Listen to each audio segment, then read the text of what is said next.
What's up, everybody? Welcome back to Remember the Game. It is my retro gaming podcast where every week a buddy of mine and I sit down and we geek out about the games we played back in the day. My name is Adam Blank. Thank you so much for listening to the show. And this week it is episode 314. Isn't that pi? 314. Wow, look at that. And we're talking about a game and a subject very near and dear to my heart, like pi. And that is Ghostbusters. Now, I talked about the NES Ghostbusters game all the way back on Remember the Game episode 70. I played that so much as a kid. That's the one where you just drive the Ghostbusters logo around on that shitty map and then have to climb those stairs that no one can ever fucking beat. That game sucks so hard. Ghostbusters 2 on the NES also sucked. The real Ghostbusters arcade game wasn't very good. There's been a lot of bad Ghostbuster games. I have heard, and the little bit I've played with the Genesis one, it seems awesome.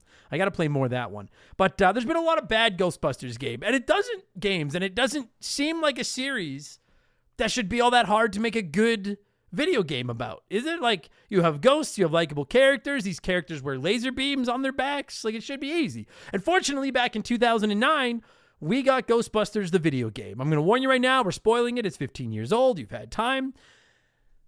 I honestly don't know if there are 10 games in the history of this industry that I was more excited for than I was for Ghostbusters, the video game. I remember watching it all the way through development hell, and then finding out all the actors are there, and then finding out you get to be a Ghostbuster, then see it in the previews, and I could not fucking wait. I got it day one from my Xbox 360. I played the piss out of it, and as a Ghostbusters fan, I was kind of overwhelmed by the fan service. Like, all the original Ghostbusters are there. Janine is there. Walter Peck, Stay Puft, Slimer, the Firehouse, the music, the Ecto-1.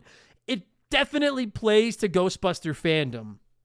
But once you get past the voices and locations and sounds, like, I hate to say it, but I really think there's a average to slightly above average game underneath all the Ghostbusters paint gameplay-wise, but the Ghostbusters paint covers it all up. It doesn't matter. My friend Daniel is my guest this week, and we're going back 15 years and looking at the game most people consider to be the definitive Ghostbusters video game, and Dan Aykroyd himself has always considered this to be the third movie. It's our last chance to experience Harold Ramis as Egon, and while this game might have its warts, I will never not love it. And we'll get there in just a minute, because speaking of loving something despite all its warts, it's time for another edition of the Remember the Game infamous intro. Dun, dun, dun, dun, dun, dun, dun.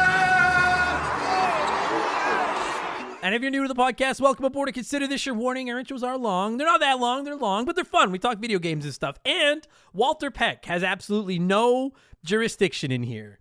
That dickless son of a bitch. But seriously, though, if you do want to skip the intro, go to about the 30-minute mark. You'll be into Ghostbusters talk. Otherwise, hang around. Let me do my plugs. Give me a couple minutes. It's how I keep the bills on. All kinds of merchandise. Christmas is coming up, and if you like some, or if you have someone in your family or your friends that you're like, I like you, but I only kind of like you, Remember the Game merchandise is perfect. You can find it all at rememberthegamepodcast.com, and shout out to my man Joe for 4545 Creative for designing all of it. And of course, if you don't like clothes, our patrons about the greatest deal in the history of the world. Our patrons get up to 4 ad-free podcasts every week. Our Simpsons show, Purple Monkey Dishwasher, my vlogging show, The Rambling Idiot, my gaming news show, Game Patch, and our second video game, kind of a potpourri podcast, in Expansion Pass, where we do rankings and we look back at things, characters, consoles, franchises. There's comedy episodes, there's modern game reviews. Last week was Expansion Pass 233, and we did something we should have done a long time ago. We dedicated an episode of Expansion Pass to the SNES. Our favorite games, our childhood memories, the system's legacy.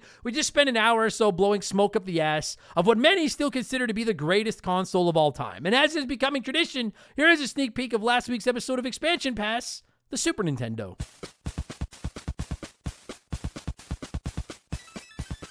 So I bet you it was the Christmas of 1992. We got our hands on our Super Nintendo. So little Adam was 9 years old. Josh was 6.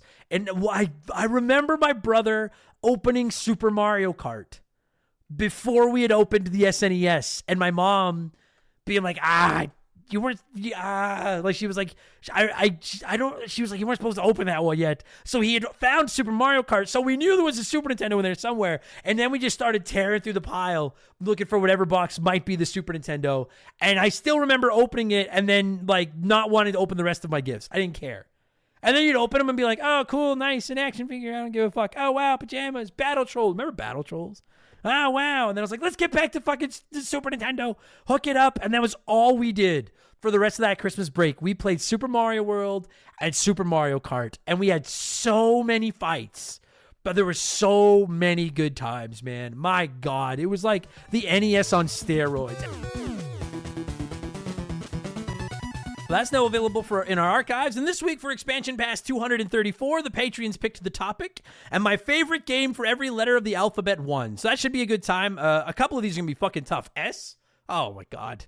A couple of these are going to be rough. But we'll work our way through all 26 letters, and I'll make a definitive choice that I'll unquestionably change my opinion on minutes after the episode goes live. So, again, our Patreon subscription started just $3 a month. You get new shows every week, instant access to a massive library of hundreds of archive podcasts that are all ad-free. We actually have 12 bonus podcasts over there for free. You don't even have to be a Patreon. Just go over there, sign up for a free account, and you can enjoy 12 free episodes anytime you want. And not only do you get a bunch of podcasts, but you get other stuff like joining our 1,000-plus member, pretty awesome Remember the Game Discord. You get to vote in our Patreon polls every month. You get the ability to submit comments to be read on the shows. You can DM with me, discounts on merch, and you even get a shout-out and get to hear me mispronounce your name, like I'm definitely going to do to a couple of these people. A huge thank you to our newest Patreons, Zane93, Mech Tigerhawk, Alexander Frieders, Frickadoodle, Rugi, Patty0223, Mass Debater, I got you there, you debate a lot,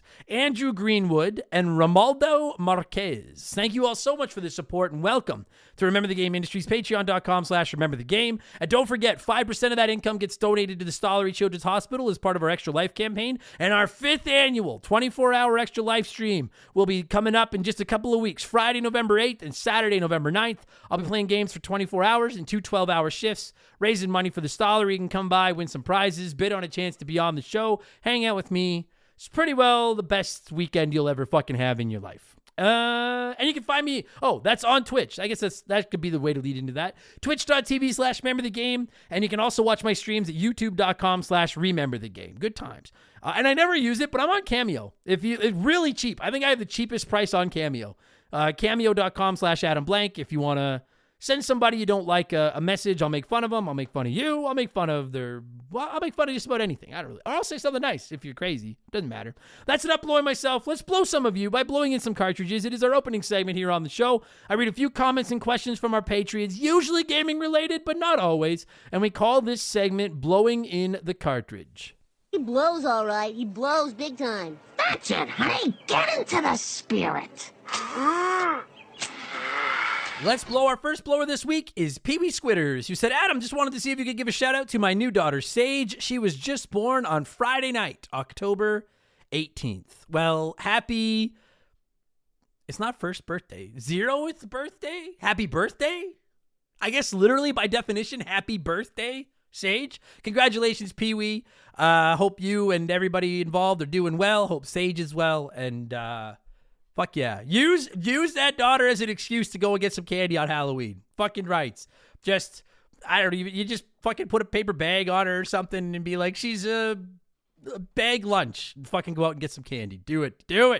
Horace Earl said, evening, Blank. I've only 100%ed a few games ever, and I'm now working towards Super Mario Odyssey for a fully complete run. What's the power moon that gives you the toughest time when trying to complete it? You said you've completed this game a few times, so I'm wondering what moon I'm about to potentially break my Switch over. Best to you and yours. Yes, I've done, I think, 2 100% runs of Mario Odyssey. The darkest side of the moon, a couple of those can be pretty tough, but the one that usually gives me the most trouble is in New Donk City. You have to jump rope like 10 times, I think, the first one. And then you have to jump rope 100 times. And that one, the only way I've ever been able to get that moon is I don't watch the rope. I just kind of like, when you look at I can't see those magic eye paintings because of my bad eye. But you know how they say you kind of need to look through them almost? That's what I do to get that 100 jump run. I just kind of blankly, no pun intended, semi-stare at my Switch and just get into the rhythm. Because if you try to do it in time with that rope, you're fucked. Just get into the rhythm and go. That is the one that probably gives me the most trouble. Fuck that fucking moon. Oh, I want to do another run of Mario Odyssey soon. I love that game. Diablo Spartan, pardon me, said, Hola, Senor Blank, long-time listener, 6-time blower. Read one, renew one, and remove one from memory. Nintendo Power, Game Pro, and Electronic Gaming Monthly. Well, I'm going to read Nintendo Power because, while it is just a blatant advertisement for Nintendo, as a kid, nothing was better. than flipping through Nintendo Power. As a Nintendo fanboy, that's as good as it gets. So I'm going to read vintage Nintendo Powers. And then this is tough because I can renew one of Game Pro and Electronic Gaming Monthly, and the other one is gone. I like both. I'm going to bring back Game Pro because I liked they had those like scoring systems, like the 1 to 5, and the 1 was like the dull looking guy, and then the 5 looked like the guy was being electrocuted. I always enjoyed that. So I'm sorry, Electronic Gaming Monthly. I read you. I liked you. I read you monthly. But I had to pick one. Don't blame me. Blame Diablo Spartan. Richard Harding said, good morning, Mr. Blank. First time listener, long time commenter. I've been having a lot of trouble lately finding the motivation to play video games in any meaningful way. I power up my Steam Deck only to launch Slay the Spire because it's the only thing I feel remotely interested in playing. How do you, someone who plays video games for a living, find the motivation to play during any droughts? And that happens. And we've talked about this. I go through those for sure. And I will say when it's your job, and I'm not complaining, this job's fucking sick, but when it's your job, sometimes you just have to suck it up. You know, I guarantee you I would be willing to bet at any given time, 50+% of the people listening to this show are at work and they're like, I don't really feel like being here today. So that's what it is. If I don't feel like Alien Isolation has made me fucking angry. Like my beard is more gray than it was when I started Alien Isolation. But I'm like, it's my job, so I'm going to keep going back and playing it. But as far as like playing stuff that when you're not like contractually obligated to play it, I do go through stretches where I kind of burn out on games. I just recommend walking away. Just walk away. Try something new. Fucking buy a Lego set, read a couple of books, watch some movies, watch a TV show, play a board game, rub one out, do something. Stay away from them for a while. Let the craving come back naturally. Don't force it. Just let it happen. That's or just play Slay the Spire because it's the official game of Remember the Game and it's perfect. But yeah, I honestly, when I get burned out on games, I just walk away for a little while, and then that craving always comes back. It never fails. And maybe you'll find a new hobby in the meantime, or rediscover that plant you never watered. Shout out to anyone who gets that reference. Vic to the Face said, I'm here in Regina, and it's I know, I guarantee you there are people listening to this that are like, where? Regina. It's pronounced Regina by a lot of GPSs. It is a city in Saskatchewan. Regina, home of the Rough Riders. Ugh. Vic to the Face says, I'm here in Regina and it's election season. Provincial election followed directly by municipal election. While also hearing about the U.S. election constantly. Not to get political or anything, but if you could elect one video game character to be the Canadian Prime Minister, who would it be and why? Mine would be Link, because he just shuts up and gets things done himself. No complaining, just action. Link's actually a good choice because you're right. Link doesn't put up with any shit. He just shuts up and gets the job done. However, I'm going to go with Waluigi because I think he's charismatic enough to get over the hump and get elected. And I feel it would give Canada a fresh new image on the world stage to have Waluigi running the show. And if Waluigi is for some reason unavailable, Wario can have the seat. But I prefer Waluigi. I think Wario, as much as I love the guy, I think now we're chipping a little bit too close to a super villain running our country, whereas like Waluigi, I think there's some good in there. He's a good man. Yeah, I'm going with Waluigi. Coda Blaze, formerly banned, said, I've been listening to some earlier episodes lately, and you were a bit more fast and loose about hating on Retronauts. Ironically, because you talked about it, I gave them a listen. It was shit and boring. Why did you hate them so much back in the day? To be fair, I still hate Retronauts, and I do get asked this sometimes. They're one of the reasons I started this show, because I was looking for a retro gaming podcast myself. And if you don't know them, Retronauts, I don't know if they still are, but they're definitely, like, if you search biggest retro gaming podcast, best retro gaming podcast, Retronauts is usually near the top, if not at the top of the list. They're probably the most well-known.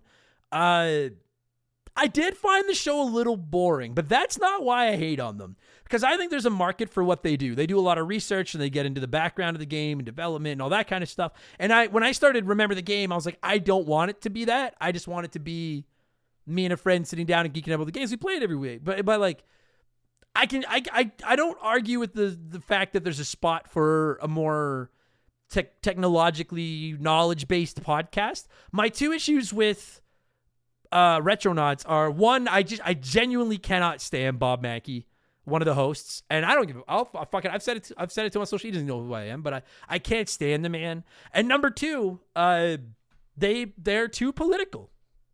And it's not that I agree or disagree with their politics. That's not what it's about. I've said it from day one. It's one of the marketing slogans I use for Remember the Game. except for the fact that we just talked about making Waluigi the prime minister. But I don't feel like politics have any place in a retro gaming show. I mean, at least not in my retro gaming show. And I don't want to hear about them. I hear about them everywhere. They're on social media. They're on the news. They're fucking everywhere. Can't go to a family dinner without people talking politics. As a comedian, I'm fucking getting heckled by people that are yelling out political comments while I'm just trying to tell a joke about my bad back. I fucking hate talking politics. So I was like, just fucking talk video games. And I just thought they were way too over the top political. So I don't like Bob Mackey. I don't like all the political talk. And I found them kind of dry. So those are the three reasons. Mostly 2 and 3, but it just doesn't matter. That's why. So make no mistake, I still hate Retronauts. The real G-Man Dan said, Mr. Blank, I've been racking my brain trying to come up with a word that means to put the controller down, take a rest day, and try again tomorrow. The best I can come up with is morble, or perhaps repossel, as in Adam sucks at fighting Firebug in Batman. Maybe he should take a repossel. It sucks, but I'll keep at it, Hot Dog King. Thanks for your work. I forgot about that. Yeah, if you weren't around back in the day, I was trying to come up with a name for the phenomenon of when a game is kicking your ass over and over and over again, and then you walk away from it, and then when you pick up the controller, you beat it like the first try the next time. And we never did lock anything in. I do like repossel. I'll probably forget that, but I do like repossel. I'm going to try to remember that. Maybe I'll write it on when it's something really important, like my PIN number or the name of the phenomenon of putting down your controller and then coming back and be able to beat a game. I put it on a Post-it note on my computer monitor here. So maybe I'll do that. Repossel. I'm going to write that down right now. Reposle. Repossel. I like that. Man, I've been trying to beat so I've beaten Batman on the NES, which is where this Firebug comment came from. And I want to do an Adam Sucks at Video Games of it and record a final walkthrough of it, let's play, and then hang up my cowl and be done with it. And it's the fucking Joker fight at the end. I can get to Joker now, but that Joker fight at the end, I have practiced and practiced and practiced, and I can beat him about 1 in 3 to 1 in 4 times now. But he's still one mistake, and he fucking one of the most bullshit bosses on the NES. Fuck that guy. Fuck. I love that game, but fuck that guy. Fuck. And then finally, before we move on, it's letter time. SNES Life said, if you got to choose only one online service to stay and the other disappeared, would you go with the PlayStation or PS Plus, I guess, PlayStation Network, Game Pass, or Nintendo Switch Online? Now, Supercalifragilisticexpialidocious replied to this and said, why not make it a play one, remake one, erase one? To which the original commenter SNES Life said, good idea. So that's what we're going to go with. So I need to keep one of the 3 big gaming subscription services, remake one, and erase one. Ooh, boy. That's hard. That's what she said. See, the thing is I think bang for its buck, Nintendo Switch Online is the best. The online services suck, but you get a lot of great legacy titles on the go for not a lot of money. But I also could see eliminating it and just making the games available for purchase again. So I'm gonna I'm gonna keep Game Pass the way it is because I do still think it's a pretty smoking value, and hopefully Xbox finally starts releasing games.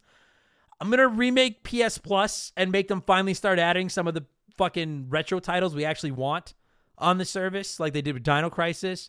And I'm gonna erase Nintendo Switch Online and let them start from scratch and make it good this time. Like add fucking voice chat and shit, and just make your retro games available for like $2 a piece.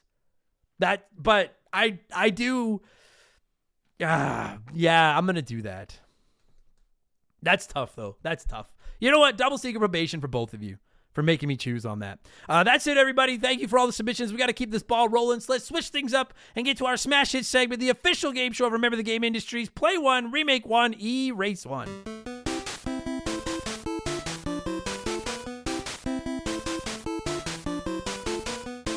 And a huge thank you to Classic Concentration from the NES for unknowingly providing us with the theme music for the show. The rules are simple. Every week I give our patrons 3 retro video games. They can play one as it was released, remake one as a modern game, and the third is erased from time forever. And as always, there are no wrong answers, but there is a right one. We'll get there in a minute. And this week, since we're talking the Ghostbusters video game, I went with 3 of the highest rated movie video games ever. Spider-Man 2, the old school Tobey Maguire Spider-Man 2 with Dr. Octopus, GoldenEye 007, and The Warriors. And 32% of you said play The Warriors, remake GoldenEye, and erase Spider-Man 2. But it was close. This one was a tough one. So let's see what a few of you had to say here, and then I'll tell you what the right answer was. Oh my God, Trambopoline said, tough crowd for only 2 of these for me here, Adam. Play GoldenEye as it is. While it hasn't aged well, getting the bros and buds back together for some beers and multiplayer screen cheating shootouts always goes well. Remake Spider-Man 2. I recently went back to this after playing the Sony Spider-Man games on my PS5, and honest to God, this game controls like total ass. So a nice remake with better graphics and better controls would do nicely.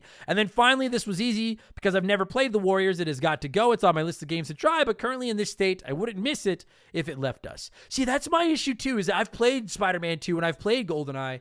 I have yet to play The Warriors, and I can't decide if I want to erase it because I like the other 2 games or if I want to keep it because I don't like erasing games that I haven't played. So you went that way. All right.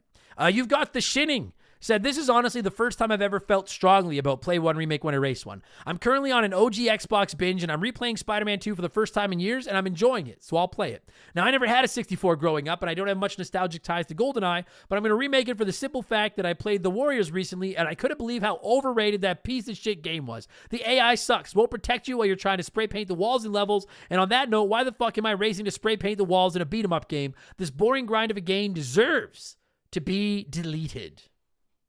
I thought people liked The Warriors. That's fascinating. All right. I just, people are always on my ass to play it. So, Godefroy Godefroy,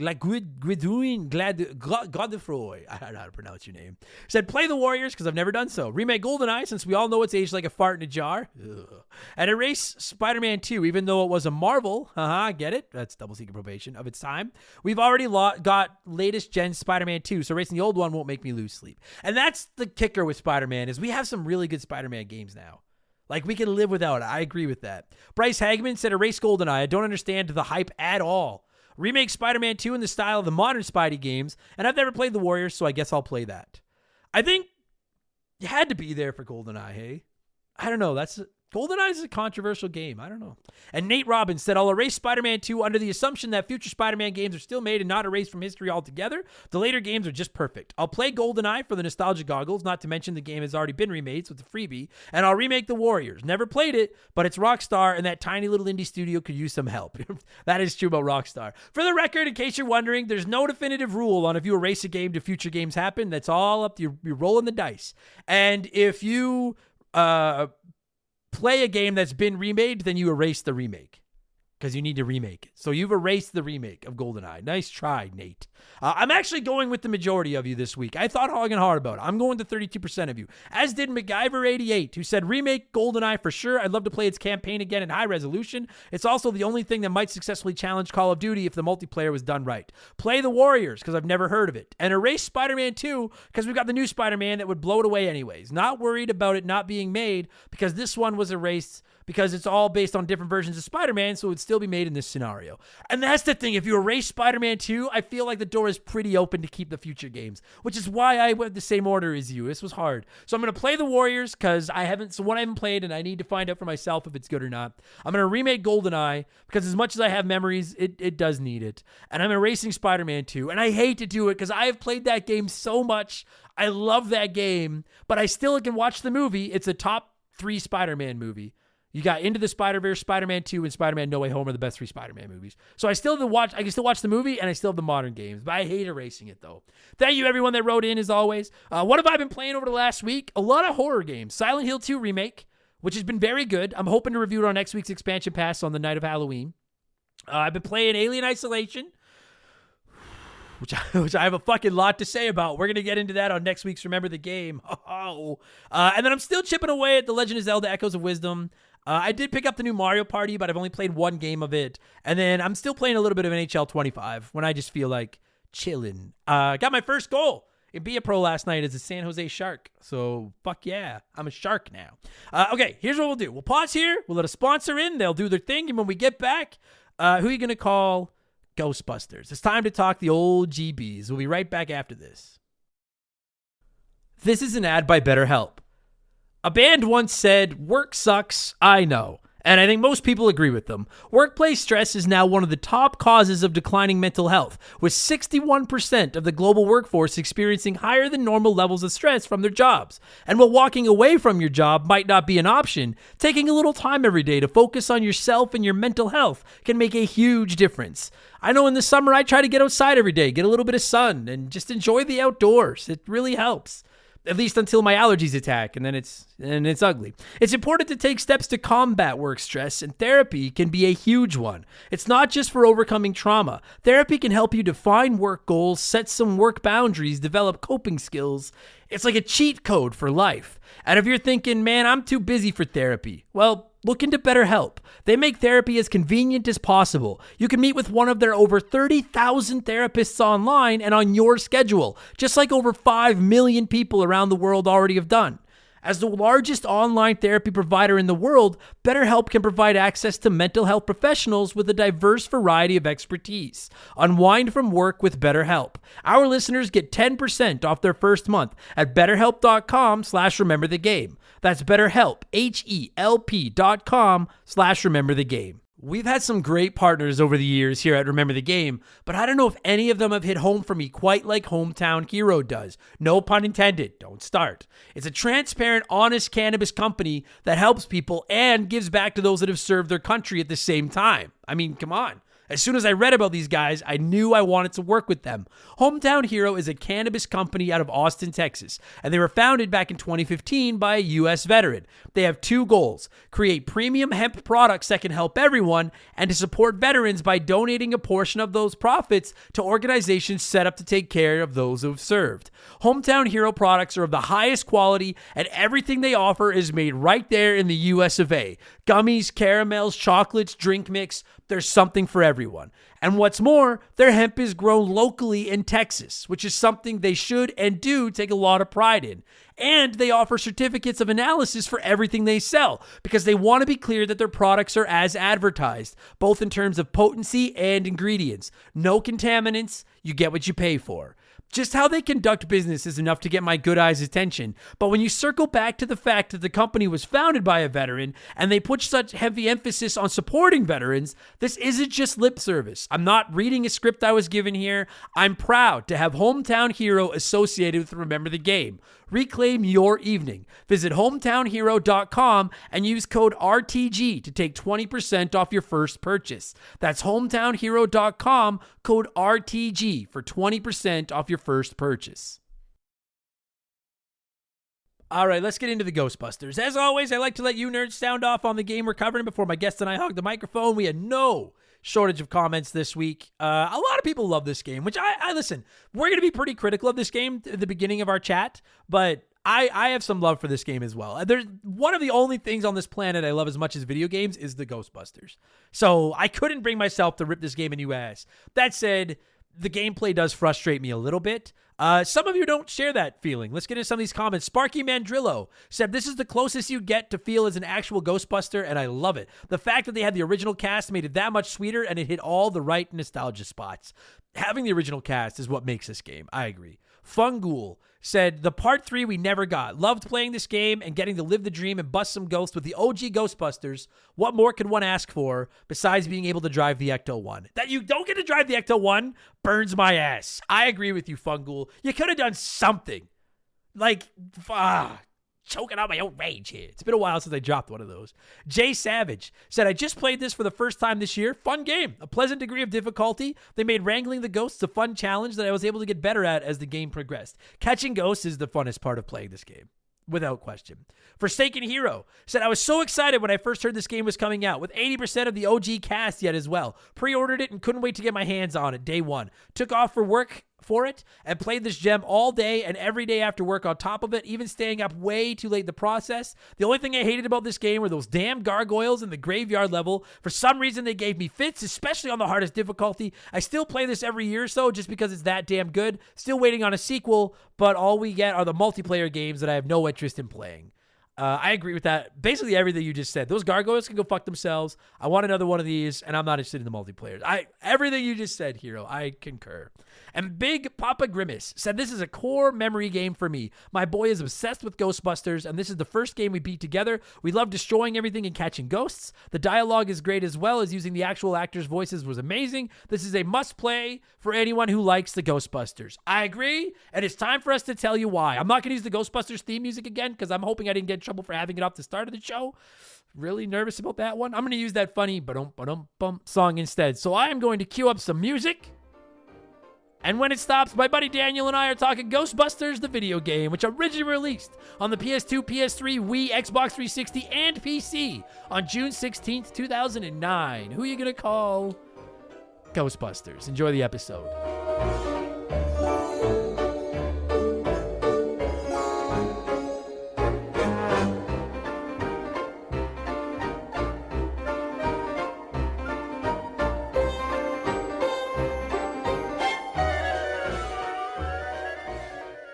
All right, joining me via the blank phone this week. I should have said, you want to talk Ghostbusters, who are you going to call? That's on me. That was the intro. I suck at my job. We're talking Ghostbusters, a video game, and who are you going to call is my buddy Daniel to talk about Ghostbusters. I have wanted to cover this game on the show forever, and then you actually put the bug up my ass about a month ago to do for Halloween, and I said, fuck yeah. So how are you, and how do you like Ghostbusters? The franchise I love, this game I like. Yeah, that's probably where I would go to. That's fair. It's funny because this game, like, and I already said in the intro, we're spoiling everything. It's 15 years old. When this game first came out, I genuinely don't know if I could name 10 games in my life I was more excited for than this video game. Being like the ride or die Ghostbusters fan. And then I played it, and it's like, it is cool. Like, it's cool to get to have all the voices and to be the fifth Ghostbuster and to join the team and to explore the firehouse and all that stuff. But like, if this wasn't Ghostbusters, if this was just Plasma Blasters or some shit, like just some fucking generic game where you walk around and shoot ghosts, I think this would be like a 5 out of 10 video game. I don't think this game plays particularly well. Is that just me? Like, no, just to start off, there's two versions of this. The PS3 and 360 had the normal version, and then the Wii and the PS2 had the stylized versions. Yeah. And there's one of the differences is there's a lot more puzzle solving in the Wii and in the stylized version, and that one was actually a lot of fun. I'd put that one at a 6 or 7 out of 10 because outside of the Ghostbusters branding. Right. Yeah, I haven't played. I played that one back in the day, and then I played the regular one for the to get ready for this. Yeah. I've only ever played the 360 version, and even getting ready for this, I just replayed the 360 version. I haven't played the remastered one. And like, I want to make sure I make this clear. Like, we're gonna get into it. I don't think this is like a bad game.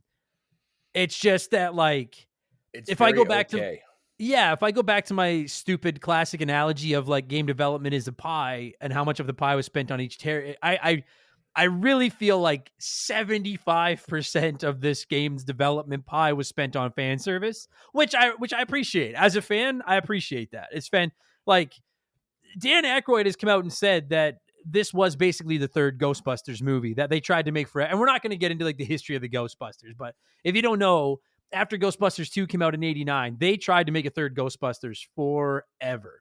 And Bill Murray didn't want to do it. The studio didn't want to do it. Then the studio wanted to do it. Bill Murray didn't want to do it. And like you can read all about it if you want to. I don't know if there's anything on this planet I have Googled more in my life than third Ghostbusters movie. Because until we actually got one, I was constantly waiting for that. I was like, come on, fucking make it. So Dan Aykroyd basically said this was the third movie. And they did take elements of the third movie where they basically are dealing with hell and all that kind of stuff. And it's really impressive that they were able to get like Harold Ramis, Dan Aykroyd, Bill Murray, Ernie Hudson. Like, they got Walter Peck back. They got Janine back. Like, they got a lot of big names to voice act in this game. And it is cool to walk around and be a Ghostbuster, but it's just, I guess the problem is like, you couldn't just make every level busting one big ghost or it would have gotten old. But I feel like the stuff they tried to add to make more to the levels than just going through and busting one big ghost wasn't that fun. Does Yeah. that make sense? Like, It does. And the other issue I have is it's very derivative of the first movie. yeah, it is. But I mean, that I don't know, like that didn't that I kind of liked. Like I would have preferred because you're right because they have like the Gozer exhibit at the Well, museum and the whole thing is Shandor and Gozer again. yeah, like It's one of the issues I have with the Afterlife movie too. I see I get that. Like if I could like if you asked me to write this game and it's like, do you want to just kind of go back to the Gozer well again, or do you want to just go somewhere completely different? Yeah, I probably would have gone somewhere completely different. But at the same time, I will say, as like a diehard, like at the end of the day, I think this game is nothing more than fan service to Ghostbusters fans. Oh, absolutely. And in that case, it's like, well, Gozer is the enemy that so many of us grew up, you know, But like I think if they wondering. had done kind of like the first level, the tutorial level had been like the Stay Puft and what we had, and then gone on to an original story, I still think it would have worked better. Yeah, And because that's, it yeah, I agreed. mean they also have the library has the Gray Lady from the first movie. The hotel is twice you go to the hotel again. Yeah. Like it's a bit much is the issue that I have. That I can I mean, and you guys know the show, right? Like we're gonna get the negatives out of there's a lot of positives, I promise. We're Oh, gonna get to some absolutely. happy stuff. But Yeah, for I all will my complaints, I do really enjoy this game. sure. I will agree with that. And it's funny because I actually think the first level of the game is the strongest level in the game. Because like when it starts off, you show up at the Ghostbusters firehouse and you're the rookie and the new recruit, and like it's a little bit silly that you never get to say a word and your voice, your nameplate just says rookie and everything. But I get it. They had to, because they're not going to voice act you. And this is a 15-year-old game. They're not going to change what their name they're saying for like, oh, hey, Adam, or hey, Daniel, or hey, whoever, like I get all that. That's fine. The first level where you go to the firehouse and then Slimer gets loose and Ray takes you into the basement and teaches you how to catch a ghost. And then you go back to the Sedgwick Hotel and then you get to fight Stay Puffed outside and everything. And they lower you over the side of the building and you're shooting at Stay Puffed and stuff like that. That is, for my money, by far the best level in the game. Oh, for sure. Like that is, and I love the way because it takes place in like the early 90s. It's a couple years after Ghostbusters 2. And Yeah, there's little takes place in things like, 91. yeah, and there's little things like there's a Doritos truck and it has like the old Doritos logo on the side and stuff like that. Like they do like even when you fire the game up and it has that like stoic Columbia Pictures screen or whatever the fuck it is, like it looks like an old movie. Like I love that Yeah. stuff. But you're right. Once that first level is done, then they start like going back to the hotel again gets a little old. I will say I have a soft spot for the library and the library ghost because that's the first ghost from the movie. So I I kind of do like. too. Like, I like that it's there. I just, like I said, my issue is it's just another example of how derivative. Like, it just pulls. It's the issue with Force Awakens. It's the first Star Wars movie all over again. In this case, it feels like it's the first Ghostbusters all over again. Sure. And then And that movie exists. It's called Ghostbusters. yeah, and then from a gameplay perspective, uh like proton pack is like the most iconic piece of equipment in the history of the world. Like I fucking love the proton pack. Absolutely. And I love the sound effects it makes and all that, and it all feels perfect. But when they start adding the other, like you get the slow motion kind of freeze them blaster, you get the slime tether, and then you get the machine gun dart things that I never fucking use. Yep. Me neither. Those all felt. And again, I think this was their problem. Was I feel like because this game was in development hell for a long time, and I think part of the problem was they were trying to figure out outside of busting a ghost and putting it in the trap, like what do we do? So then they started sending these little like henchman ghosts at you that you just shoot to take out, and they give you these other weapons like the slime tether that you can use to solve puzzles and the freezing ray to slow down ghosts and stuff like that. And it kind of felt like they were like, well, we want to make it a third person shooter. So you need to have like a shotgun style gun. You need to have like a machine gun style gun. You need to have a grenade style weapon, which for my money is like the plasma bolts you shoot or whatever the fuck they are. Yeah. But it just didn't, I was like, this doesn't, I don't know. Maybe I'm because I will say I am like everyone knows I am a fucking diehard Ghostbusters fan. That didn't feel like Ghostbusters. I was like, I just want to use my proton pack, but I also gotta say I don't know what you could have done to change up the gameplay aside from catching ghosts. Like I don't know what other thing you could have. Like what else was there? Yeah, You know, like and I don't know if I have a better idea. Like I don't know if I like their idea, but I also don't know if I have a better one. I'm that guy now, I guess. yeah, I don't like the So stylized version. It had a lot more puzzle solving uh portions of it. Like right. you had a lot more of a you'd cover an object with slime so you could wrangle it with the protons for the capture stream. Okay. And so you had to do that day, like you had to figure out how to get past doors that the ghost would lock as you're trying to track them down. So there's a bit more of that one. It's a bit more puzzle action puzzle game. Right. The storyline is the same. The voice Sure. clips, like the voice samples, are all the same. It's just the actual gameplay that's slightly different. Okay. Yeah, because I think there should have I would have preferred more puzzles. Yeah, Honestly, I think the puzzles would have been more fun. If you need to break up the busting of ghosts, the puzzles, and I will say, like in small doses, like when you're in the library and they're sending like those little demon guys at you, and you're just blasting them all with the proton pack. You're not trapping them. You're just knocking them yeah, down and getting rid of them. In small doses, that was fine. It was yeah. when you had to do it over and over and over again that it started to get a little bit tedious. And while we're on the topic of the voice acting, I just have to say, well, I was so happy to see that all four of them got back, especially because Bill Murray he's the guy, and he's the one that's waited forever. I At times the voice acting really got irritating. At times, like I don't know how many times I heard Peter Venkman go, "Ow!" That was "ow" there, and I was like, Well, then stop shooting them. I know. Well, I'm like, get the fuck out of the way. Fucking let me do my job. Like it was just there was like and like at times I hate to be critical of him because he's like one of my heroes, but at times it really felt like I don't know, man. I'm going too deep into this. Bill Murray, it felt like he was doing a Peter Venkman impression instead of being Peter Venkman. For the longest time, I was under the impression that he refused to do this, and they got somebody else. When it popped up that it was actually him, because Yeah. yeah, I felt the same way. It didn't feel like it was Bill Murray. It really felt like it was somebody else. Like he just so often would like deliver his lines as like, well, and then we would do this. And he would do it so quietly and Yeah. nonchalantly. And I'm like, that's not how Venkman would do it. Like Venkman would deliver it in a tone of being like, yeah, why don't we just do it like this? Like a sarcastic guy, not a suave, like, oh, I'm Peter Yeah. Venkman. And I thought Egon was great. I thought Ray was great. I thought Winston was really good. But Peter's my guy. He was the one I was most excited for. And I thought he was just great that they got him. They couldn't have done it without him. I get all that. I feel bad that we're 11 minutes into this, and I've basically just been critical of this game because at the end of the day, Well, like you said, I that's what we do. We get the negatives out gotta so get that the we can negatives gush out over of the the way. stuff we like. Yeah. So I will So, say I found. Can I ask you this? I was thinking about this after I finished the game. I I would have preferred if you just got to play as one of the four Ghostbusters. And either the game just told you which one you were going to be on each level in each mission, or maybe you got to choose. And then if you had to use the slime packs like in Ghostbusters 2, then maybe like they did in Ghostbusters 2, like maybe Egon and Peter have proton packs and Ray and Winston have slime blowers. And you can I choose, do you I want to would play have as one of liked the that guys better as well. right?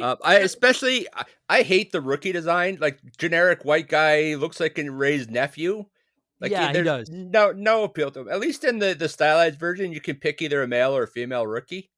It doesn't change anything, but at least she looks different and doesn't look like just a knockoff. Sure. Like it's just the most bland design you could get. Like at the very beginning of it, I was fine because I'm like, well, that's how they're going to teach you how to bust ghosts. Is Ray's going to take the rookie into the basement to get Slimer, and now we can teach you about wearing the ghost down, the trap, all that, like, which made sense. And it wouldn't have made as much like, oh, what are you going to do? Like, oh, Peter just woke up from a coma and now he needs to learn how to fight ghosts again. Like, I know you had to. Well, There had to be. you have Egon say, "Well, I made a new pack. We should, Ray was always eager to test the new stuff. Yeah. You could have easily worked it off. Yeah, that, or you could have done like the media was there for like a show and tell day, or like a class was there for like a show and tell day, and you showed them what it does.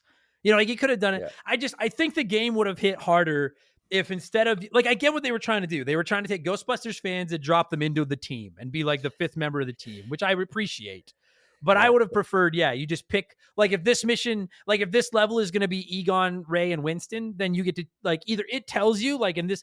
I would have been fine with that too if it had just said, hey, in this level you're going to be Ray. You Yeah. know, because Ray likes to use the goggles. So on a level where you need the goggles, have Ray drop the goggles. And then on a level where you need to use the PKE meter to solve stuff, Egon was always the PKE guy. Let E be his Egon. You know what I mean? Like that. I don't know. It's because I agree with you. The rookie just does, and like it feels generic, and it also feels kind of silly that they're like, we have all this new equipment and we're going to test it all with this kid that's never used it before. Like I get that their thought is like, if it blows up, it'll kill him and not us. Well, But yeah, they allude to that. No, the one line I do like is the no names, not after last time. yeah, which I did. I agree. I chuckled at that. Whenever they make a joke about how, and we'll kind of start transitioning to the positives now because there's a lot of good. Anytime they make a joke about how they don't really want to get attached to the rookie, it actually does hit the mark quite often. Which is funny because they keep praising you more because you're far more competent than the rest of them. Like Yes, they all you get captured when you get to the island level, and it's like, oh yeah, the rookie figured it out, and the rookie figured this out, and the AI is not particularly great. No, like it really just is not. Like I felt like, you know, in the first level where you're walking through the streets and you're fighting all the gargoyles that have come to life, and you're catching them. I felt like I was in any instance where we had to catch a bunch of ghosts. I felt like I was the only one catching ghosts. Like I felt like the other four were just making their stupid quips and running around, and I was the one that was like, I got it, guys. Fuck me. Like, they were good about putting traps down and picking traps up. I'll give them that. They are good at that. Yes, I agree. And I will say, in the traps, not as good. No, fuck. But is there anything else? So I mean, we kind of like. I mean, we can. I really don't know. Like, I have to say, I don't think the story is anything great. I mean, I get where you're coming from, that they rehash a lot of Ghostbusters 1. A big part of me doesn't mind because I loved going to the Sedgwick Hotel and the library and stuff like that. But I do agree, it would have been cool to see. Like, it's great when you got like that. As annoying as that fucking boss fight is, when you fight that giant thing in like the in the library, that like the thing made of all the books with like the glowing ball in its head. You fight it like a few times. Oh yeah. Like it can be an annoying fight, but that thing looks awesome. And I would have loved to have seen more of those, like that kind of stuff, instead of just going back to the well. Like the enemy designs in this game, I think is really good. Agreed. Like, you know, most of the ghosts, I mean, you know, you've got the really fat ghost, I mean, Slimer's iconic. You have the boss, the boss. You have to get his helmet off and then shit the orb. The various golems. Yeah, I liked I hated his level, but I liked the pirate. The level annoyed the shit out of me, but actually catching the pirate was fucking cool. Which one was the pirate? In the hotel where he's filling it all with water, and you're like hiking through it. Oh, yeah. Like near the beginning. I like that kind of, like, I agree with you. Like when they, again, basically anytime you're trying to catch a big ghost or fight a big boss, it's usually pretty rad. It's the stuff in between those where they were like trying to figure out what to do. Yeah. And the number of times you go into an area and they're like, well, keep your eyes open. There's got to be a door somewhere. And you take out your PKE meter and in 3 seconds, it's like, oh, here's the door. And they're like, hey, good job, Rook. And I'm like, what the fuck have you guys been doing? The door frame is still very obvious. Yeah, I'm like, where the fuck were you guys? You guys are all geniuses and doctorates and things. Yeah. You couldn't figure out that this thing that's obviously a door frame probably had a door in it? Yeah, agreed. Okay, now we really will, though. Like, is there anything, like, before we move into the good, because I really want to get to that. I feel bad shitting on this game because I love Ghostbusters. Is there anything else that really burns you about it? The AI kind of sucks. The story is mid. AI was dumb, especially the some of the bosses are a pain in the ass, but we'll talk about the bosses, I'm sure, individually later on. Sure. But I gotta say though, I replayed this on easy this week. I've always played it on normal, and I put it on easy just so because I was like, I basically just need a refresher. Like, I know this game fairly well. I just need a refresher to rip through it. And on easy, dude, I did not get like it was painfully easy. Like painfully easy. And I do remember on normal, I've played through this game 3 or 4 times in my life, and every time I've played it on normal, there are a couple of instances with boss fights where it gets hard and it gets frustrating. Frustrating because I get why these guys aren't the most agile dodge around, because they're not superheroes. They're just normal guys. And frankly, they're not even in that good a shape minus Winston. And then they have these 100-pound backpacks on their backs. But it can be really, dude, like when you play it on normal or hard, especially when you get into some of the boss fights, the amount of time you just spend on your back waiting for one of them to help you.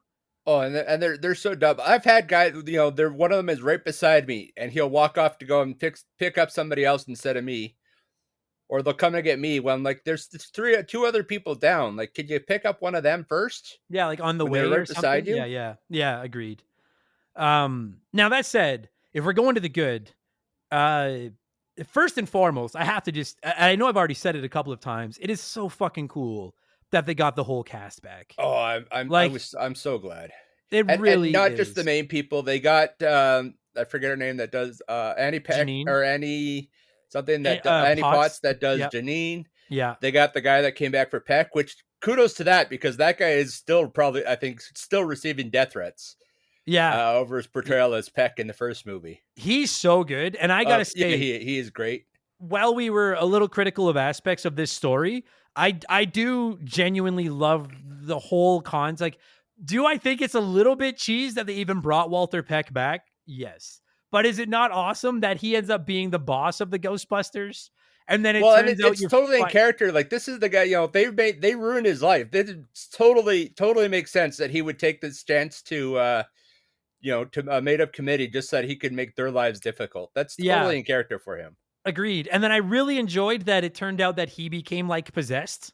And he Yeah, was well, like, and you had to like fight him. I like that. and the red herring that that he was the one that was controlling everything, and it turns out he was just being manipulated by the mayor, Yeah. who was the Like, actual possessed one. like we're sitting here talking about how like the rookie, it would have been cooler if he just got to play as the Ghostbusters. I will say on the flip side of that coin, having Peck instead of it just being some generic like city employee made it Absolutely. hit so much fucking harder. If anything, if I have one complaint about the Peck thing in this game, it's that I didn't feel him and especially him and Venkman didn't butt heads nearly as much or as hardly as harsh as I wanted them to.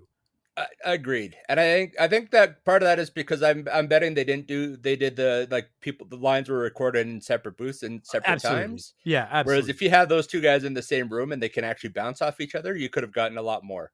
Yeah, agreed. But yeah, he was the asshole, and it worked out. And he did the role perfectly. And that same line is like in the first movie, like he's very obviously the bad guy, but he is doing his job. He's just doing it with the personal bias the size of Manhattan. Yeah, I've never looked at Peck as like a full blown villain. He's not technically wrong. No. And it's the same thing in this one. He's like, okay, like this is what we're dealing with. These are the actions that we're going to take as an oversight committee, which is what he was. Peacock, because funny acronyms. Yeah. So I keep blanking on the guy's name, William Atherton, or I think, or something. Yeah, William like Atherton. Yeah. Yeah. Like he portrays that role very well, where he's that I'm doing my job. I'm an asshole about it. I'm an asshole because I hate you specifically, but I'm not the most wrong in this instance. No. And in Ghostbusters 1, like in the movie, like he's more of a thorn in their side than like Gozer is the villain. Yeah. Like he's just a pain in their ass. And it's kind of the same in this one. He doesn't end up being the final boss. He's just an unintentional henchman of the final boss. Yeah. And I love as soon as he popped up, like every time he pops up and I hear that fucking smarmy voice, I can't help but just be like, fucking dickless. Fucking dickless Peck. There he is. It's true. This man has no dick. This man has still the classic line. Yeah, absolutely. So I loved that. Another thing I love about this game, because we're talking fan service, right? Even though it doesn't really matter, dude, I remember firing this up for the first time when it came out. Being able to walk around and explore the firehouse was like the coolest fucking thing in the world. You can even use the poles. You can use the poles. You get an achievement for it. Yeah. But yeah, there's that. They've got the mini setup that has Slimer. The fact that Slimer is in it is, it's a nice throwback to the cartoon. Yeah, agreed. Even there. I love that the big painting of Vigo is just off to the side. Yep. Like they kept this fucking you painting. interact with it and he melts off something. I love that. You go downstairs and the containment unit's there, and Janine is like just some of the if you ever just stop and listen to some of Janine's phone calls. Oh, they're and hilarious. What a sarcastic bitch she could be to the people that are calling in. I love Janine so much. Yeah. no, we She's can't awesome. resurrect your lost, your family members. You could ask them the safe Yeah. combination. I quite enjoyed that. I understand why he wasn't there, and I get it, but I wish Rick Moranis had been there. Like, I get why he's Yeah, not. Same as in the new movies. yeah. But who doesn't love Rick Moranis? I can't remember if it was in this version or only in the stylized version, but they have a reference where it's keep your receipts about everything you destroy, so Lewis can do the accounting. So I think, Nice. yeah, Yeah, I like that. the he gets a line at least. And that's another thing I love about this game. Even though it doesn't really matter, I love that it keeps a running, it's like a score, and it keeps a running tally of the amount of damage you've done. It does, because it comes off a portion of it comes off of what you need to level up your items. Yeah, but I don't know about you. Like, and all the times I've played through it, I've never found that I was hurting for money Oh anyways. no, Like, no, especially if you even 50% look for the collectibles and stuff. Every time you get one with the PK meter, like the artifacts and things, you yeah. get so much money that the money almost becomes irrelevant. Oh, it But really is. It's basically you're just getting the option to unlock your upgrades in the order you prefer. yeah, and If I will say, you like to use the shotgun thingy more often, you can level up that first. yeah, yeah, and like, and that's something that I'm fine with, but I almost wish there'd been a little bit more emphasis on that. Like, as you go out and earn money, you can fund like Egon's research to make new equipment, like between Yeah, levels or something, instead of it's just, hey, I invented this new gun, here it is. And then in the middle of a mission, if you want to, you can just pause the game. It prompts you to pause and go into the menu and just pay like $8,000 to upgrade the strength of your proton stream and stuff, yeah. I which, I like though, but like they always, it's like, oh, I've been developing something else, and then it's like, by the way, you can do this, and it's like it was already part of your pack. yeah, yeah. And on the note of the packs, I think one of the most brilliant things this game does is the lack of a HUD. That everything is just Yes. on your proton pack, your health meter, Yeah. when your pack is gonna overheat, which weapon you're using. Yeah, Uh, I I like that the pack, like, when you switch to the weapon, different ports and different vents and things will open up. Me too. And I mean the LEDs change, which is also nice. Yeah, yeah, You know, yeah. but it's a little touch, but it's a really good one. Agreed. Like, by today's standards, not having a HUD on the screen might not seem like that big a deal because a lot of games do that now, but I don't remember there being a ton of them back in '09. Like, I remember Yeah, really being shocked. Like, there's literally nothing for overhead on the screen. It's just you look at your proton pack, yeah. and that's where you see everything. Which I just thought was really fucking cool. And on the note of the proton pack, man, I just have to say, they I could live without the extra guns, the slowing down and the fucking rapid fire one. The I slime never thing used was them. cool. I wish it had been pink slime, but It does feel like it should have been, but yeah, but it's whatever. still cool that it's there. But the proton pack itself, when you just shoot the proton stream and you're just running around with that proton pack, it it sounds and it looks magnificent. If you're a diehard fan, like that sound effect of the proton stream, and then when you stop shooting and you just hear like "Chew" and like fade away, it Yeah. just sounds so good, Oh, Daniel. It and it's just fun. I kept drawing smiley faces on the walls. Me too. I would just go around and write shit on walls and just fuck around and just sometimes I'd be running around and I would just be like playing songs, like just tapping the shooting of the proton pack Yeah. while you're doing it. Oh, it was so well done. And it really, really, and again, I didn't play the remastered version. I played the OG 360 version. The I the played the pro remaster. I didn't have the original. the proton stream looks good and the trap looks good. And Yeah. when you're able to catch a ghost and get the proton stream, like when you wear down their health to the point where the proton stream does the wrap around them and you're dragging them around, that looks great. And then when you get them into the light, the V-shaped light coming out of the trap, it Yeah, all like it has they that stretch effect, and it usually has their, like, waving their arms around. Oh, they you nailed feel it. like it does make you feel like a Ghostbuster. It really, there's nothing in this game that's more satisfying than catching a big ghost. And Yeah. I always think of Ghostbusters 2, the courtroom scene where they catch the Scoleri brothers Yeah. and the two guys that are in the electric chair. And when Peter catches the chunkier one and he's trying to get it back to the trap, like he really makes it look, and this is the movie, but he really makes it look like he's like pulling a rope, like he's struggling to bring it back. And it really does feel that way in the game. Like it, because Yeah. they teach you to build up that slam meter Yeah. When a ghost darts to the left, pull back on the right, and you'll kind of like lasso them back. And Yeah. on easy, it was frankly it was frustratingly easy. But on normal or hard, it does give you. They do a great job of making it feel like you're working for You're this working fucking for catch. it. It's not a slam dunk. Yeah. Although that's the easiest way to trap them is once you unlock that is you just dunk them into the trap. Oh, which I do because, like, yeah, when you catch them and you get the lasso beam around them and the slam meter is full on Xbox, you hit the left trigger and you do this thing where you just slam them into the ground and it kind of knocks them goofy for a second. And yeah, you can unlock the ability to once the trap is open, you slam them on the trap and they just go in. And I agree, like I almost felt like it was cheating, but it looks really fucking cool. It's still a struggle because you still have to manage to get them to work them into the position and have your slam meter built up to do that. So it's not Agreed. completely cheating. It's just rewarding you for your efforts. Yeah, and I also go ahead. You've got there's a few spots where you have to trap like 8 or 9 or 10 ghosts in a room. Yeah. Oh yeah, there's lots. And like you said, for as dumb as the AI is, at least they're good about throwing out their traps. And that's it's the little details. And I fucking love that you can, like, you press X and then you hear the like clink clink of the trap being thrown out. And then there's just this little line of light coming up. And it's telling you that's where the trap is. And to the game's credit, like where you throw your trap matters. Because if you throw it on the far other side of like a big banquet room at the hotel, then it's a pain in the ass to fucking haul the ghost all the way back over there. And I also love that it tells you, don't forget to go pick up your trap. I know it's a little thing, but I enjoy that as well. Yeah, and I never tried it if you leave it behind, but I think you get like everybody has one trap.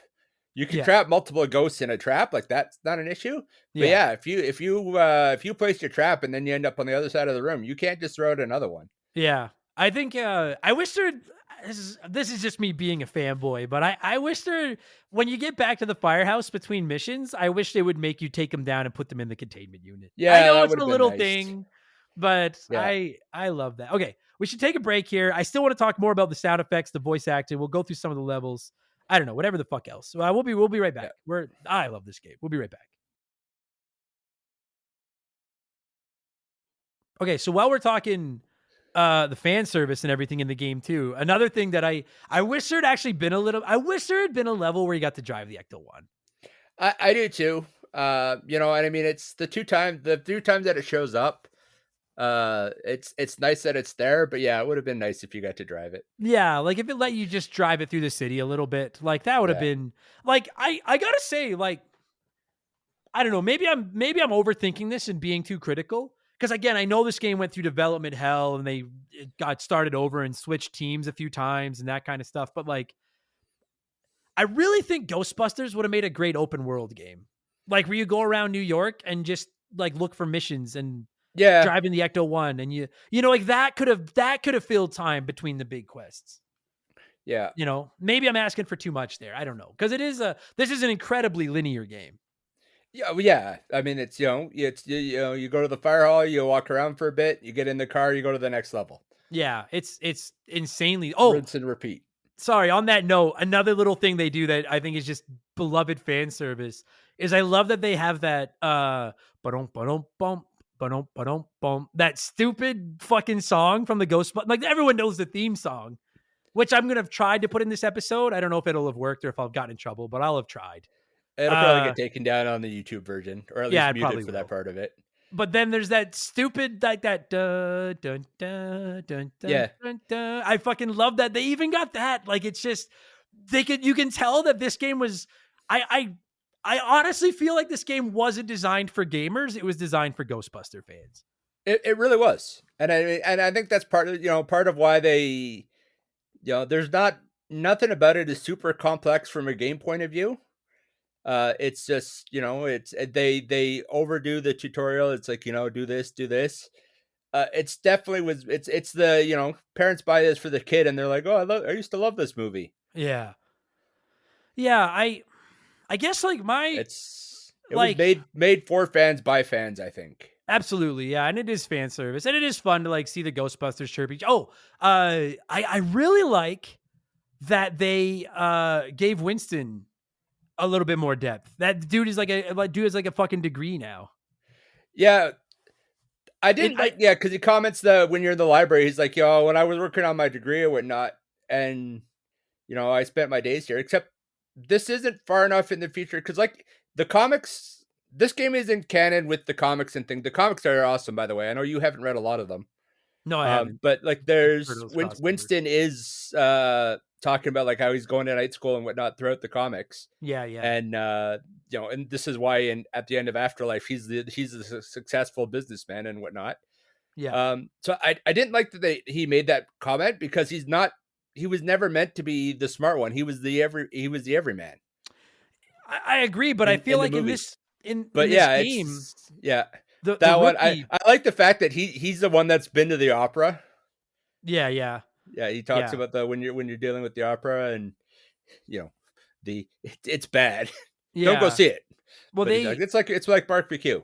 I feel like the rookie takes the place of the everyman, so they needed to give Winston more like, and I love Winston. Winston is so listen, again, everyone knows I'm Ghost. Like I ride the Ghostbuster dick hard, but like Winston has been so underappreciated and disrespected in the movies. Like he's not even in the first poster. Like it drives me crazy.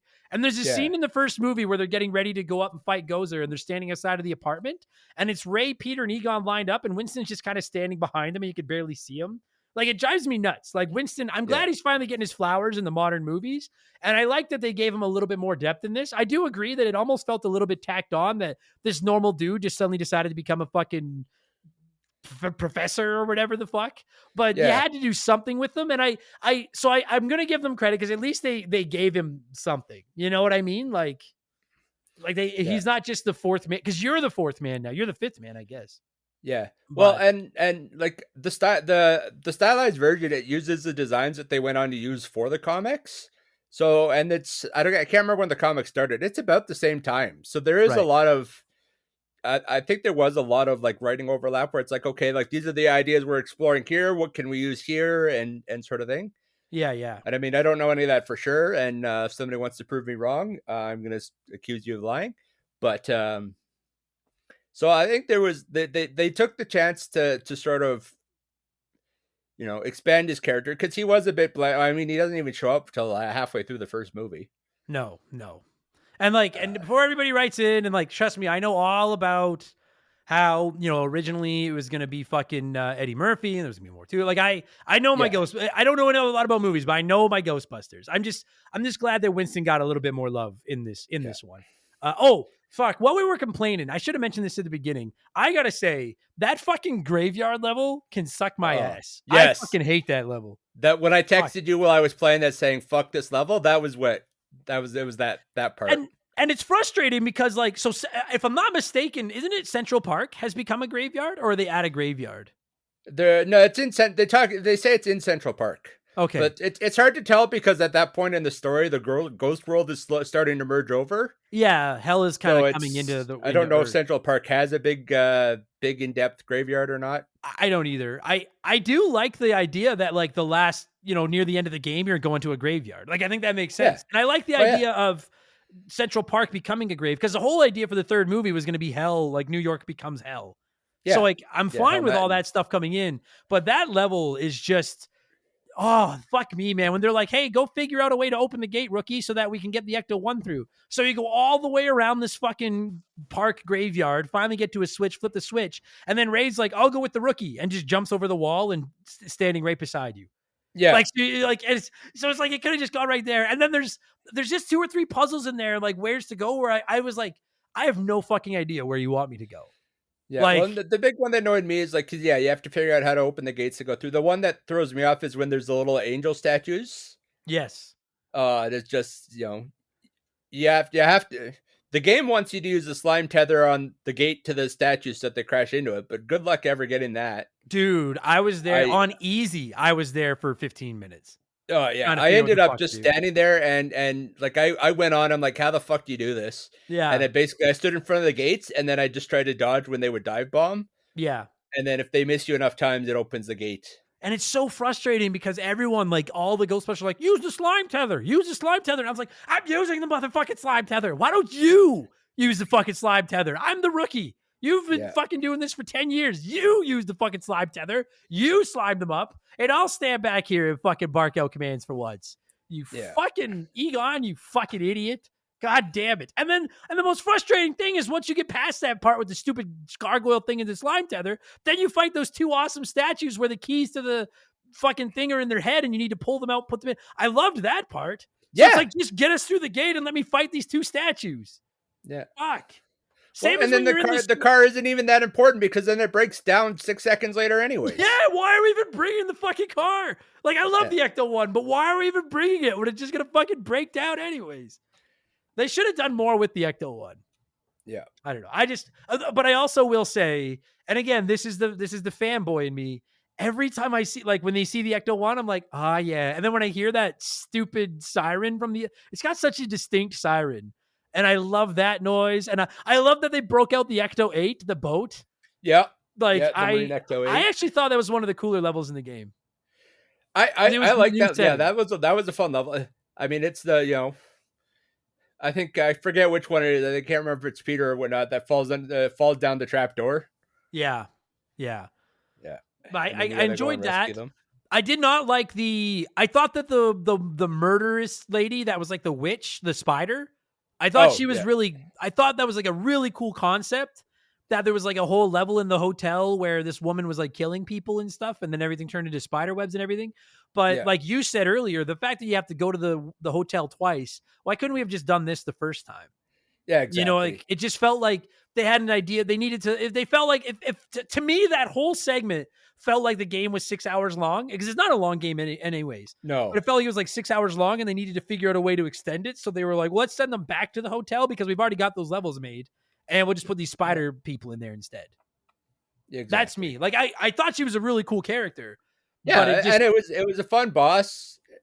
I mean, as far as the boss, not the greatest boss, but that's more to say how good the other bosses were, barring one. Oh, that fucking boss fight's a pain in the ass because you gotta like run around and like she'll like you fight her for a bit and then she runs off and Egon's like, don't let her recharge. So then you have to take out your fucking PKE meter, which you can't run while it's out, and walk around. I never had a problem fighting. She always seemed to like teleport to somewhere where I could easily I could just turn and find her and then I would just shoot her. Oh no, I fucking kept losing her. But it was more of just like, it just felt like busy work. Yeah, well, almost all the bosses have a bit of that. So yeah. Even the librarian, I love that you finally deal with the librarian, but the fight where you need to like take out everything that's generating the shields, it felt like it did that a lot. Like in the librarian fight, you have to take out the book stands that are making the shields to protect her. And then when you fight the spider, well, the spider's always going to run off and heal. So you need to go find it before it can heal all the way. And then it was even like when you were fighting the final boss and it was like, you do some damage and then he'd show up right dead center and have those 3 stands shooting energy into him to heal him up. And you had to go and take those stands out again. And it felt like every boss fight revolved around shoot it a few times and then it'll try to get away and heal, go find it, then do it again.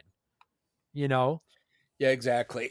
And it's, and I mean, I feel like I'm being too critical. Yeah, there's ways to pad out the like a boss fight a bit. And I don't think this was the best way to go about it.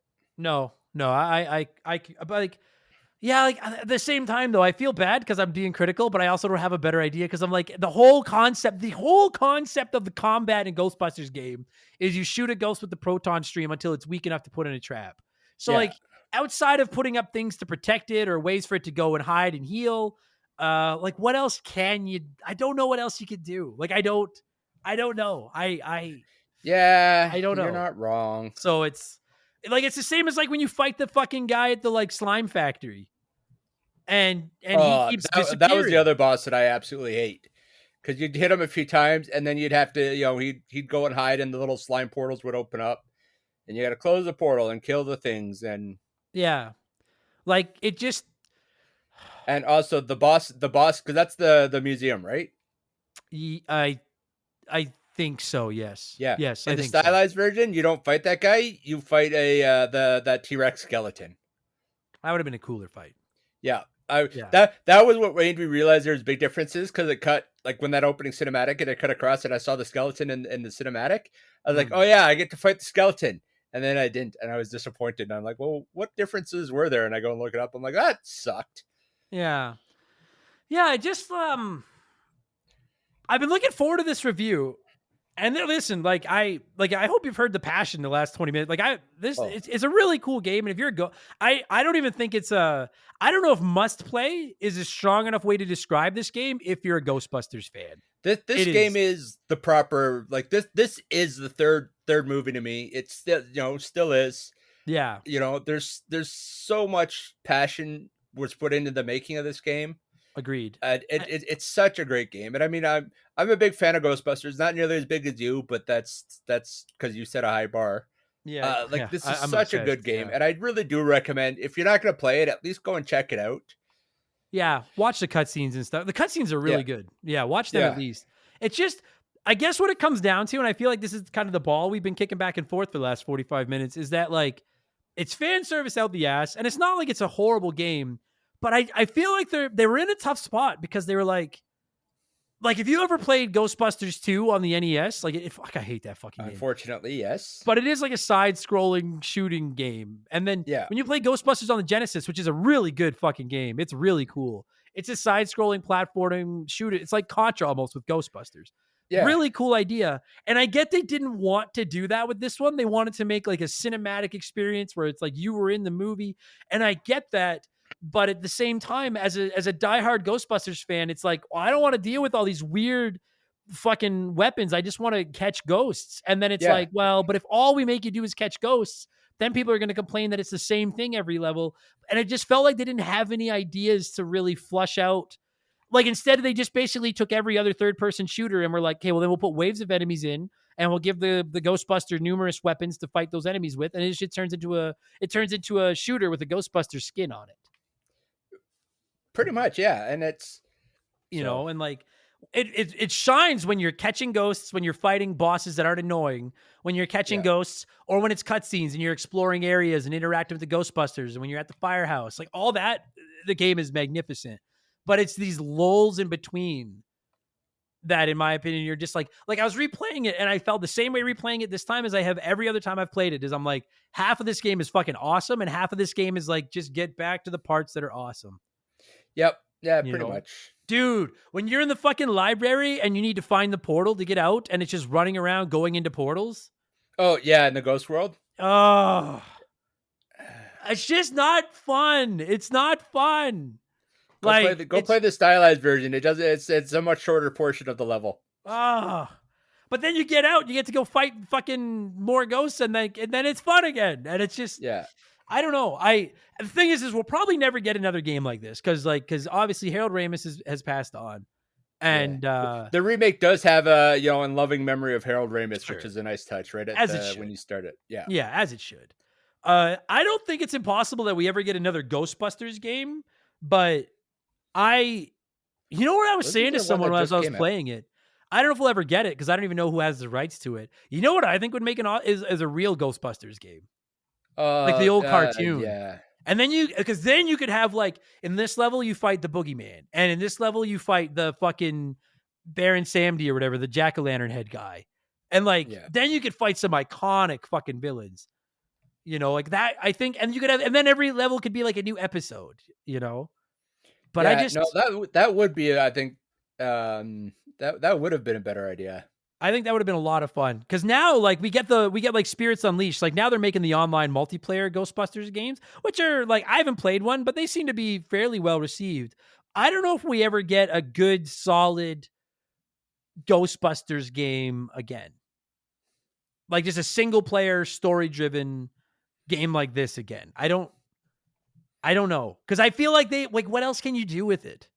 Yeah. And if we are, I think it's going to be like, based in the current movie verse, and Yeah.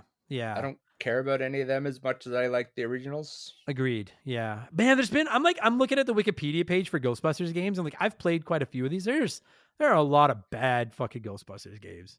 It's unreal. Like, how is it so hard to make a fucking Ghostbusters game? I don't get it. But maybe this is the proof, because this is as faithful to Ghostbusters as it gets.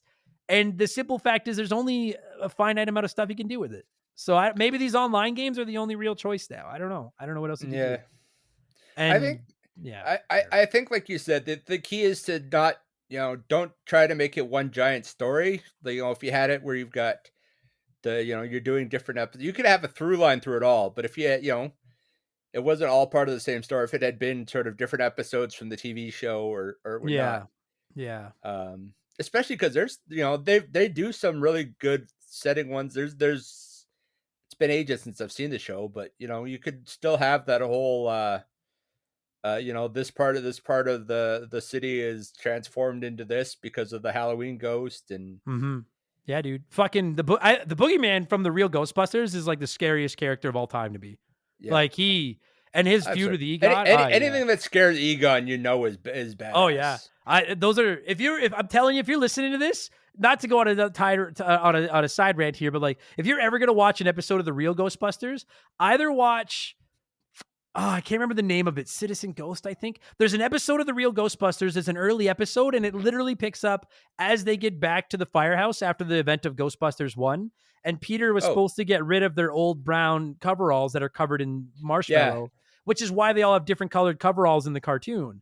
But he doesn't get rid of them, and then they make ghost versions of themselves going around the city, and now they need to fight them. Watch that episode, or else that's watch... included with a lot of the new DVDs and things. Yeah. It's a phenomenal. That episode is great. Or else look up the first episode where Egon stares down the boogeyman. Because the whole reason Egon got into this line of work was because the boogeyman was fucking with him as a kid, and he's terrified of the boogeyman, and it's awesome. Oh God, I love that show. So many good ones. I don't know what else we could do. I think we're at our. I'm good. Is there anything I didn't play the multiplayer mode at all. Believe it or not, I had no friends. Did you ever play the multiplayer in this? Nope. All right. Again, when I played this back in the day, I played the Wii one, which I don't think had it. I know, the Wii is annoying, but it actually it hadn't handled the motion controls, so you actually did feel like you were doing that. You didn't have it wasn't as tricky to keep things, and when you had to throw out the trap, you actually used the nunchuck to actually fling out the trap, which was nice. I believe that. As someone that despises the Wii, I feel like this is a game that actually would have been pretty fun. Yeah, this is a game that really worked for it. I can hear that. Even just like, I don't know, man, I'm such a sucker. Even just holstering and unholstering your proton pack gun, even just doing that, anytime it was just me with a proton pack and I'm just running around shooting stuff, I was just like a little kid. This is like everything. I used to have all the plastic toys when I was little, and now I'm actually doing it. I'm telling you, if you're listening to this and by some chance you haven't played this game, if you're a Ghostbusters fan, this is a necessity. If you're not I'll ask you this before we score it. If someone's listening to this and they're like, hey, I've never seen Ghostbusters, I don't give a fuck about Ghostbusters, do I need to play this? I don't know about you, but I think you don't. No. If you don't care about Ghostbusters, you're not missing anything. No. There's nothing this game does that other games don't do better. Yeah, I think if you're not a Ghostbusters fan, just go play Gears of War or something. There's really not a lot there. It's all about, as a Ghostbusters fan, you get to join the team and explore the firehouse and play with a proton pack and all that. You get to do all the stuff that you've dreamed of doing since you were a kid. But if you've never dreamed of doing that stuff, I don't think this game matters to you. Yeah. So, frankly, I think it's honestly, I think it's a very forgettable, mediocre third-person shooter outside of the fan service blanket that's wrapped around. Yeah, if it wasn't Ghostbusters, nobody would have. Yeah. It would have been, if it was one of those $20 games that you could get, maybe. Yeah. Agreed. Yeah. So, and it is, for what it's worth, it is usually on sale for like $20 now. And it's the remaster. I am going to pick up that remastered version eventually, because that's what you played this time, right? Yeah, that's what I played this time. Yeah. I'm curious, because I'll say the 360 version held up. It wasn't perfect, but it ran fine and it held up. I'm curious to see how the remastered version looks and plays. I am going to have to eventually pick it up just to try it for the difference. But, are we good? Is there anything we haven't talked about? Yeah, you want to rant about? I think it's good. Is there none of the? I talked about the bosses that I liked. Talked about the boss that I didn't like. Yeah, I do wish you got to fight the T-Rex instead of the one guy, but whatever. That would have been a cool fucking boss fight. T-Rex would have been a cool fucking boss fight. And I know it's like a tiny thing, but when we're about to score it, I'm taking a point off for the slime not being pink. Really bothers me. I get that it's different slime, but it really bothers me. And I gotta say, bothers me that like I get why they did it because they add the strategy of like, because when you look at Ghost up with the PKE meter and then it tells you which gun they're weak against, so you know which gun to use on them. I Yeah. get what they were trying to do there, but I was like, as a traditionalist who loves the proton pack and quite likes the slime blower pack or whatever you want to call it, I don't like that the slime blower is just built into the proton. Like I would have much preferred to like just let me wear the slime blowing pack then. Yeah. Like it looks cool. I don't know. I'm just being a nerd and nitpicking now. That's all. So, fuck, what do we score this thing on? I mean, like we could do 10, but 10 It takes place in 1991. All right. Yeah, That's all what right. I was Yeah, let's go with thinking. that. All right. All right. Then out of 1991, what would you score Ghostbusters the video game? Ooh, I'm gonna give this one a good 1812 because that's when we burned down the White House. I was like, that's a very specific number. But yeah, all right, that makes sense. All right, sorry, continue. Or is that it?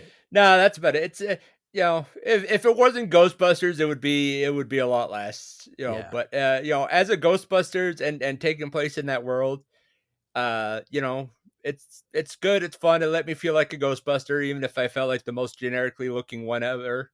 Yeah. Yeah. Poor Winston is still the only black guy in the entire game. Yeah. Yeah, he is. I love Winston though. Man, that guy can I just say that guy Ernie Hudson looks fucking great too. Like you see him in the new movies, and I'm like, poor Ray and Peter look like ghosts. And Winston looks like he hasn't changed. Ernie Hudson in general, if you ever see him, the guy is still fucking ripped. Oh yeah. He's phenomenal. Yeah, he always comes and does the comic expos, and every time he's been at the one here in Edmonton, I haven't been able to go, and I'm like, please bring him back one more time because I need to meet a Ghostbuster. Like it's drives me crazy. Yeah. So sorry, you gave it 1812 out of 1991. Yeah. I'm gonna give it as a Ghostbusters fan, I give it like an 1800. Maybe more. I gotta say, dude, like maybe Shredder's Revenge, but I don't know if I can think of a Turtles game that does fan service as good as this one does. Like it is really just, if you're a Ghostbusters fan, this is like a warm blanket and they're looking after you. Yeah, that's. But if you're not a Ghostbusters fan out of 1991, I think I give this game like a 1200. Like it's a very mediocre game if you're not attached to the source material, but it is a bona fide must play. It is one of my guilty pleasure games. Like it is a game that I will never not have on my Xbox, and I will go back and play it every once in a while. Just because I'm every dude, even when the load, and I gotta say, actually, it was bullshit because the Xbox Series X, the load screens were so fast that I didn't get to hear the Ghostbusters song. It would go like 2 seconds and it'd be gone. But even on the load screens, when the logo would come up and you get to hear, I'm a little disappointed that when you're fighting and shit's really hitting imagine if like when you've got a boss on the ropes, if the Ghostbusters theme started playing just to get you hyped up. Like they should have used it more when you were actually fighting. Yeah, I mean, I was singing it in my head, so. Of course. Yeah. But yeah, I did like. Oh, I forgot to mention it before. I do like that they have the original their commercial. Yes, in the movie. Yes, stuff like that, like on the fuzzy TV and everything. Yeah, stuff like that was fucking. That was really cool. So, yeah, good shit. Good game, Ghostbusters. And I gotta say, I'm gonna plant the seeds right now. Next week is Alien Isolation. So enjoy the happiness that is Ghostbusters, the video game, because 7 days from right now, I'm going to unleash my inner Gozer on fucking Alien Isolation. But we'll get there in 7 days. I don't want to think about that now. Yeah. Go look up the T-Rex fight from the stylized version. I am going to do that. Actually, there's a few bosses that were different. So just go and look up the playthrough or at least the cinematics of that one. It's so weird. Like I get they had to change things for the, because of the hardware. Different studio. Yeah. Basically they were given this is the story. Here's all the voice clips, and then otherwise it was completely different. Gameplay because it's like I get that, but it's fucking weird that the stylized version almost got cooler things. Like that's not fucking. Anyways. Yeah. Daniel, tell the world about your adventures. Well, you see, in 1983, my mom and my dad. Oh, you meant outside of that. Yes. I don't have a whole lot going on. I've started trying to stream more. I'm on Twitch or not Aura, just on Twitch as Stupid Monkey, STPD_MNKY, because I'm afraid of owls. So you know, come and watch me swear. I'm currently playing Dead Space, and I love that game, but Jesus Christ, my heart can't take it. Dead Space? Yeah. Dead Space is it's a great game, but it's pretty intense, eh? Yeah. Great game, but it's intense. Yeah, I'm doing it in like 2 hour chunks, because at the end of that, I'm like, you know what? I need a break. Are you playing the original or the remake? No, the remake. Yeah, that's the way to play it. It's good. Yeah. Good shit. I love that fucking game. It is a good one. Yeah, assuming Daniel send me a link, it'll be in the description of this episode. And if he didn't, I'm going to make something up, and he's not going to like what I made up. So send me it. So. Good shit, buddy. Well, thanks. Listen, thanks for doing this. I am literally gonna go record Game Patch in 10 minutes. So that's how we roll here. Remember the game. It's just back to back blabbering. So I'm gonna get out of here and go get a pee or have a pee and then record another show. And you can go and I don't know, Dead Space or whatever the fuck it is you do with your days. It's either gonna be that or another coffee because I ran out of mine about halfway through this recording. Beautiful, buddy. Thanks for doing this, man. Absolutely, buddy. Have a good one.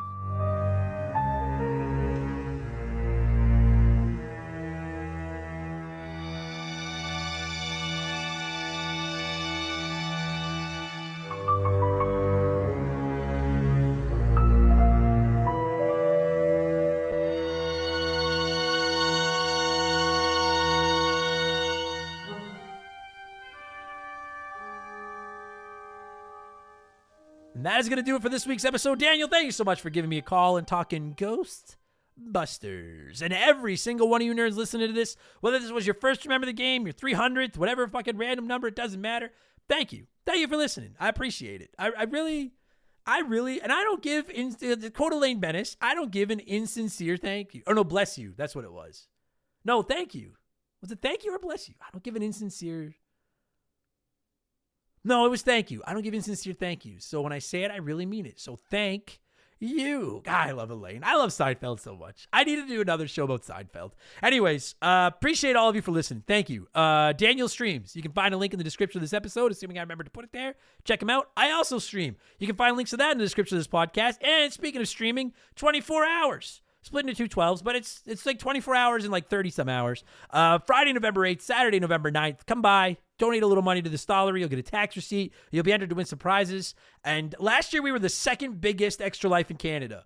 And I don't think we're catching number one. That guy fucking raised like $100,000. But I'm pretty goddamn proud to even be in the top 5. So come by and let's do the fucking thing. All right. I'm going to get out of here. Thanks to Patreons and shut down for the week. Well, what am I talking about? Oh, fuck, I suck at my job. This is what happens when my phone goes off while I'm recording, because I glanced down at it for 1 second and now I've lost my thought. I'm not shutting down for the week. We'll be back tomorrow for all of our Patreons with Expansion Pass 234. We're all picking my favorite game for every letter of the alphabet. Friday is The Rambling Idiot. And next week, we're back with a whole nother slab of these smelly podcasts, including Remember the Game number 315, which will be my Alien Isolation review, and Expansion Pass 235 on Halloween, which, if it goes to plan, will be my Silent Hill 2 remake review. I got to get my ass in gear and finish that game. I'm going to thank some patrons and leave. Thanks for listening, everybody. Talk to you later. Leave us a nice review if you didn't hate the show. See ya.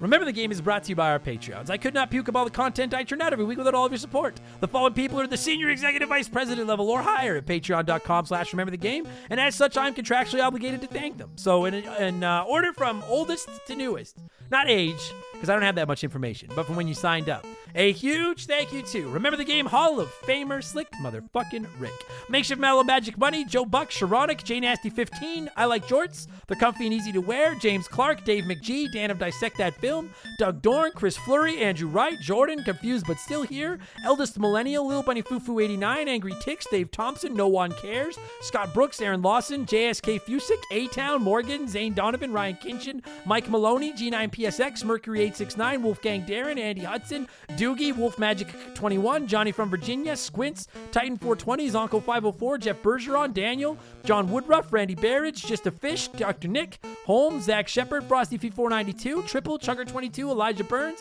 It's That Nerd James, Madam Nutsitch, DBXJ, Jameer Williams, Steve Dulk, Standard Ass Brian, Mizuru, Juris Dr. Mario, Tyler, Phil Lencher, Joe the Sandman, Jake Carter, Biddy, Laces Out Dan, Growlywog, Beaver Boy, Thomas Smith, Leroy Westrich, Rush's Dog Walker, Stud Still Smash, Brant Hewitt, Matt Babineau, Gabe, Dan Fusselman, Fuzzy99, Decoy Man, a dude named Adam, Wyatt the Surgeon, who's not a surgeon, Roe, Blaine the Hoagie Man, Scary Terry, Archangel Otaku, Earl, Hagel Waffle, High Plains Drifter, Jimothy, Oroku Saki's Gardener, Coda Blaze, formerly banned, Cody Richardson, General Fury, I canceled my Netflix to afford this shout out, Max Legroom, James Juan Francesco, John of the Adult Children Podcast, Drugs Are Bad, okay, Sam Carpenter, Donnie the Dude Walter, Nerdy Hybrid, The Fletchman, Sleeper Hit, Squeak Nuts, Isaias, Timmy the Exuberant Turtle, Whip 15, Christian Gabriel, Maverick Marty, Busty Meadle.